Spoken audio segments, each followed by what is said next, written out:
దీర్ఘకాలిక సమస్యలకు 100% treatment guarantee 20 సంవత్సరాల ఎక్స్పీరియన్స్ కలిగిన అంతర్జాతీయ హోమియో వైద్యులు డాక్టర్ బెల్లంకొండ నాగేశ్వరరావు గారి ఆధ్వర్యంలో హోమియో ద్వారా 100% ట్రీట్మెంట్. For appointments 8121998560. మీ ఆరోగ్యం మా భరోసా.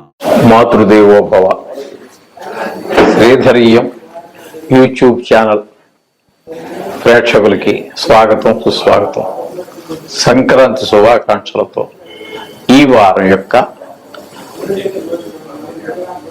ఈ వారం మీనరాశి వారి యొక్క గ్రహచారం, గోచారం ఎలా ఉన్నది, దాని ఫలితాలు ఏ విధంగా ఉంటాయి అనేటువంటి తెలుసుకునేటువంటి ప్రయత్నం చేద్దాం. అంటే ఈ వారం అంటే 14/1/2024 నుండి 21 జనవరి 2024 వరకు ఈ గోచార ఫలితాలు మనం ఇప్పుడు చెప్పుకోబోతున్నాం. ఇది మీనరాశి వారికి చెప్పుకోబోతున్నాం. మీనరాశి వారికి రాశిలోనే రాహు ఉన్నారండి.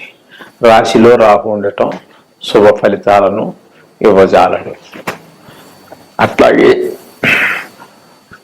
7లో 7th కేతు ఉన్నారు, సప్తమంలో. ఆ కేతు ఉండటం కూడా మంచిది కాదు, శుభ ఫలితాలు ఇవ్వరు ఆయన కూడా. ఇకపోతే ద్వితీయంలో గురువు చాలా శుభ ఫలితాలు ఇస్తారు. ఈ మీన రాశి వారికి చాలా ఆర్థికమైనటువంటి ఇబ్బందులు ఏముండవు. ధారాళంగా ఖర్చు పెట్టడానికి కానీ, ధారాళంగా ఆదాయం రావడానికి కానీ ఈ విధమైనటువంటి అన్నీ ఉంటూ ఉంటాయి. ఇక పోయినట్టయితే భాగ్యంలో అంటే 9వ స్థానంలో శుక్రుడు యొక్క గమనం జరుగుతోంది. ఆ గమనం కూడా అంత శుభ ఫలితాన్ని ఇవ్వదండి. శుక్రుడు భాగ్యస్థానంలో గోచార రీత్యా అంచేత ఆయన కూడా శుభ ఫలితాలు ఇవ్వరు. అలాగే దశమంలోకి వచ్చేటప్పటికి మీకు ఏమవుతుంది అంటే రవి, బుధ, కుజ ముగ్గురు కూడా గమనం జరుగుతోంది. అయితే ఇక్కడ మీకు ఈ దశమంలో కుజుడు మాత్రం అనుకూలమైనటువంటి ఫలితాలను గోచార రీత్యా ఇవ్వడండి. ఇక పోయినట్టయితే దశమంలో రవి చాలా మంచి సుఫలితాలు ఇస్తాడు. ఆరోగ్యం బాగుంటుంది, మీ మాటకి విలువ పెరుగుతుంది సంఘంలో. ఆ విధమైనటువంటి ఫలితాలన్నీ కూడా ఆయన ఇస్తూ ఉంటాడు. ఇకపోతే దశమంలో బుధుడు, ఈ బుధుడు వల్ల మనకి మన బుద్ధి సరి అయినటువంటి విధానంలో ఆలోచించటం. ఎందుకంటే మనం ఈ వారంలో ఇంచుమించుగా మన బంధువుల ఇంటికి మనం వెళ్ళటం, మన ఇంటికి బంధువులు రావటం ఏదో జరుగుతూ ఉంటుంది. వాళ్ళందరితో కూడా ఒక మంచి చక్కటి అవగాహనతో మాట్లాడుకోవటం, చక్కగా ఈ 10 రోజుల పండగ రోజులన్నీ కూడా సంతోషంగా గడుపుకోవటం, ఈ విధమైనటువంటి సుపరిణామాలన్నీ కూడా జరుగుతూ ఉంటాయి మనకి ఇక్కడ ఈ బుధుడి వల్ల. ఇందులో ఈ 3 గ్రహాలు ఉన్నప్పటికీ కూడా అందులో కుజుడు మాత్రం మనకు అనుకూలమైనటువంటి ఫలితాలని ఇవ్వడం. అందుచేత ఇక పోయినట్టయితే మీనరాశి వారికి శనీశ్వరుడు ద్వాదశంలో ఉన్నారు. ఆ ద్వాదశంలో ఉండటం వల్ల ఏముందంటే సరి అయినటువంటి ఫలితాలు రావు, కానీ స్వక్షేత్రం మూలాన మీకు శుభ అశుభ ఫలితాలు రెండూ కూడా జరుగుతూ ఉంటాయి. అందుచేత మనకి చాలా గ్రహాలు అననుకూల ప్రభావం ఉన్నప్పటికీ 3 గ్రహాలు మనకు అనుకూలమైన ప్రభావం ఉంది. దీని గురించి ఏం కంగారు పడక్కర్లేదని మనం చెప్పినటువంటి రెమెడీస్ చేసుకోండి. ఆ నవగ్రహ మంత్రాలు ఏవో చదువుకోండి. నవగ్రహాల చుట్టూ అవకాశం ఉంటే మీ ఇంటి దగ్గరలో గుడి ఉన్నట్టయితే ఆ గుడికి వెళ్ళటం, అలాగే పండగ దినాలు, పర్వదినాలు పూజ అలాగ చేసుకుంటారు కాబట్టి చక్కగా పూజ అవి చేసుకోండి. ఈ వారం 10 రోజులు ఆనందమైనటువంటి జీవితాన్ని గడపండి. ఏదో 5 గ్రహాలు ఏవో దోషభూయిష్టంగా ఉన్నాయని చెప్పి మీరేం కంగారు పడక్కర్లేదు.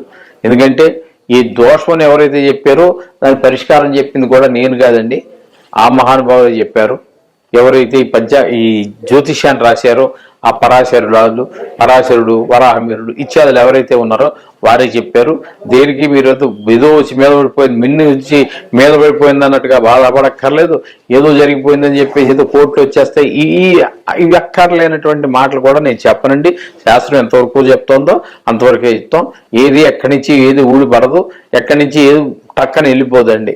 మన పూర్తి జాతకంతో అనుసంధానం చేసుకోవటం ఈ వారం రోజుల్లో మీ యొక్క ప్రవర్తన కొంచెం ఎట్లా చక్కదిద్దుకోవాలనేటువంటి చిన్న విషయం.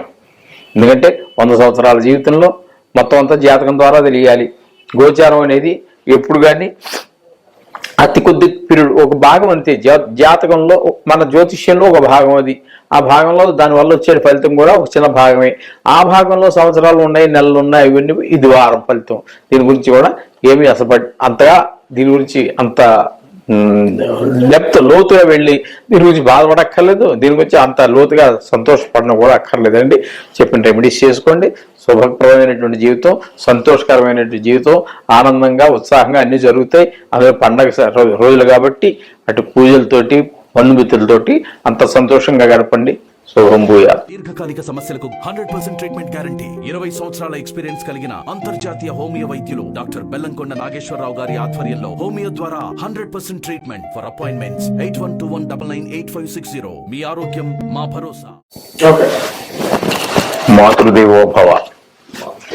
శ్రీధరీయం యూట్యూబ్ ఛానల్ ప్రేక్షకులకి సంక్రాంతి శుభాకాంక్షలు. స్వాగతం, సుస్వాగతం. ఇప్పుడు మనము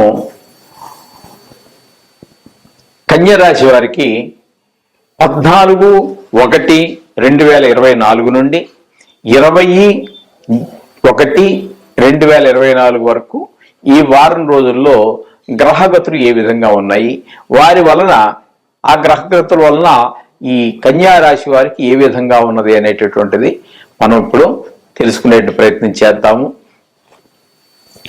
అందులో కన్యారాశికి ఇప్పుడు లగ్నంలోనే అంటే అదే రాశిలో చంద్రరాశిలోనే కేతు ఉన్నారు. ఆ కేతువు జన్మరాశిలో శుభఫలితాన్ని ఇవ్వజాలరండి. అట్లాగే తృతీయంలో శుక్ర భగవాన్ వారు ఉన్నారు. శుక్రుడు తృతీయంలో యోగ కారకులు అవుతున్నారు. మంచి ఫలితాలు ఇస్తారు ఆయన. అట్లాగే చతుర్థంలోకి వచ్చినట్టయితే మీకు రవి, కుజ, బుధ గ్రహాలు ఉన్నాయి. ఈ 4 గ్రహాలు కూడా మనకి ఇక్కడ చతుర్థంలో రవి ఉపయోగపడదు. అట్లాగే కుజుడు కూడా మనకి ఏ విధంగానూ ఉపయోగపడరు అక్కడ. ఇకపోతే బుధుడు కూడా అంత శుభాశుభ ఫలితాలు ఇవ్వడానికి సమర్థులవుతారండి అక్కడ. ఇకపోతే శని షష్టమంలో అంటే 6వ స్థానంలో శని మనకి సుఫలితాలు ఇస్తూ ఉంటారు. అదే విధంగా సప్తమంలో రాహు ఉన్నారు. సప్తమంలో రాహు కూడా శుభ ఫలితాన్ని ఇవ్వరండి. ఇకపోతే 8వ స్థానంలో 8వ స్థానంలో గురువు ఉన్నారు. ఆ గురువు కూడా మనకి శుభ ఫలితాలను ఇవ్వరండి. అందుచేత వీళ్ళలో కూడా మనకి ఈ కన్యా రాశి వారికి కూడా ఈ వారంలో అంత ఎక్కువ గ్రహాలు కొంచెం అననుకూలంగా ఉన్నాయి, తక్కువ గ్రహాలు మనకి శుభ ఫలితాన్ని ఇచ్చేటట్టుగా ఉన్నాయి. అందుచేత ఈ బాగలేనట్టు ఆ విషయాల్లో ఏ గ్రహాలైతే బాగలేవో ఆ గ్రహాలకు సంబంధించినటువంటి వ్యవహారాల్లో కొంచెము జాగ్రత్త తీసుకున్నట్టయితే సరిపోతుంది.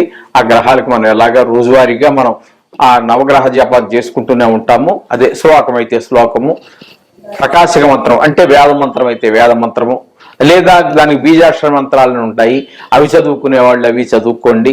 అలాగే మీ ఇష్టం వచ్చిన దేవుణ్ణి ఏ దేవుడినైనా ప్రార్థించుకోండి. ఆ దేవుడు ఈ దేవుడు అని లేదు. మీరు ఏ దేవుణ్ణి ప్రార్థించుకున్నా కూడా ఈ నవగ్రహ మంత్రాలని మాత్రం వదిలిపెట్టమాకండి. ఎందుకంటే ఆ భగవంతుడు మీరు ఏ భగవంతుడు అనుకుంటున్నామో ఆ భగవంతుడే ఈ నవగ్రహాలను ఏర్పాటు చేశారు. మనకి ఈ రాశిని మనకి ఇక్కడ రాసినటువంటి తలరాత ఏదైతే ఉందో దాన్ని ఇంప్లిమెంట్ చేసేటటువంటి వాళ్ళు ఈ నవగ్రహాలే కాబట్టి మనకి అందుచేత ఈ నవగ్రహాన్ని తప్పకుండా చేసుకోండి. దేవుణ్ణి పూజించడం తప్పు కాదండి, దేవుణ్ణి పూజించద్దంటం లేదు. ఎందుకంటే ఇప్పుడు ఉదాహరణకి నాకే జ్వరం వచ్చిందండి అనుకుందాం. నాకే జ్వరం వస్తే ఏం చేయాలండి? బి కాంప్లెక్స్ క్యాప్సిలో టాబ్లెట్ ఏదో ఉంది, అది మంచిదే కదా. మరి నాకు జ్వరం వచ్చినప్పుడు బి కాంప్లెక్స్ వేస్తానంటే దానికి దీనికి సంబంధం ఉండదు కదా. నాకు వచ్చినటువంటి జ్వరానికి మీరు వేసేటటువంటి బలానికి ఇచ్చేటటువంటి బి కాంప్లెక్స్ టాబ్లెట్ సంబంధం లేకుండా పోతుంది. ఏం చేయాలి? జ్వరం వచ్చింది కాబట్టి ఆ పారాసిటమాల్ టాబ్లెట్ దాంతో పాటు యాంటీబయాటిక్ టాబ్లెట్ వేస్తేనే ఈ జ్వరం కంట్రోల్లోకి వస్తుంది.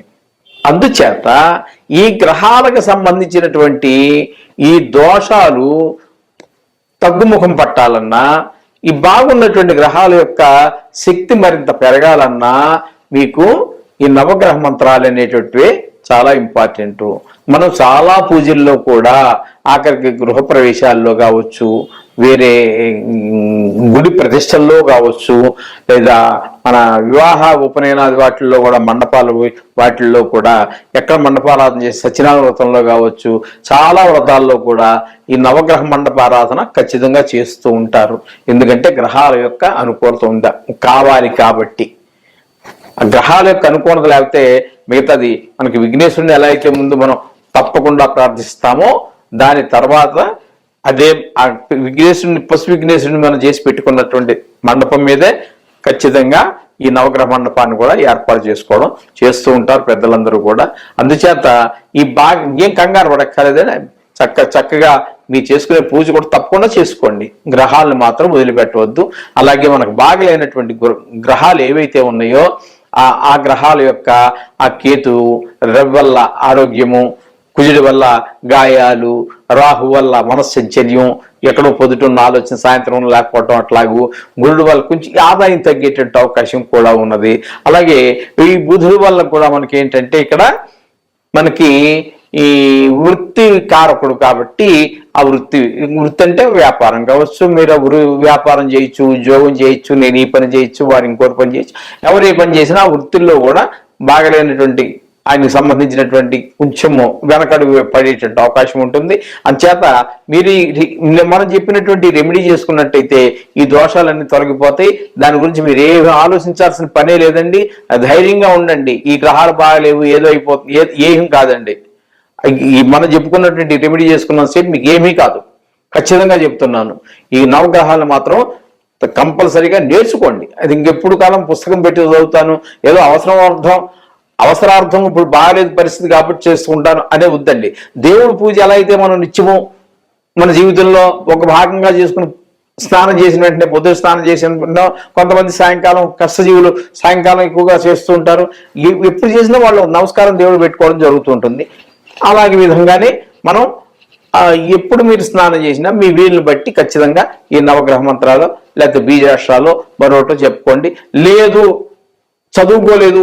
చదువుకోని వారు ఇల్లిటరేట్స్ అంటే విద్యాభ్యాసానికే పోనటువంటి వారు ఉంటారు. వాళ్ళు ఏం చేసుకోవాలంటే ఏం కంగారు లేదండి. మనకు వారాలు ఎన్నైతే ఉన్నాయండి, ఆది సోమ మంగళ బుధ గురు శుక్ర శని, ఈ వారాల పేర్లే కదండి. ఈ గ్రహాల పేర్లు వాటికి వచ్చినాయి. అంచేత ఈ ఆదిత్యాయ సోమాయ మంగళాయ బుధాయ గురు శుక్ర శనిభ్యశ రాహు కేతులు అనేటటువంటి 2 కలపాలి దానికి. అవి ఛాయాగ్రహాలు కాబట్టి అక్కడికి 7 + 2 9 అయిపోయినాయి. ఇదే మంత్రం చేసుకోండి. ఆదిత్యాయ సోమాయ మంగళాయ బుధాయ గురు శుక్ర శనిభ్యశ రాహు కేతు. లేదు చాలు కూడా అక్కర్లేదు మీకు. సూర్య భగవానుడో చంద్ర భగవానుడో కుజ భగవాన్ అది కూడా చదువుకుని మరి ఏం చేస్తారండి? వాళ్ళకి అంత మాత్రాన మరి వాళ్ళకి మాత్రం ఇబ్బందులు కలగవా? వాళ్ళకి ఆరోగ్యాలు కొన్ని సందర్భాల్లో దెబ్బతినవా?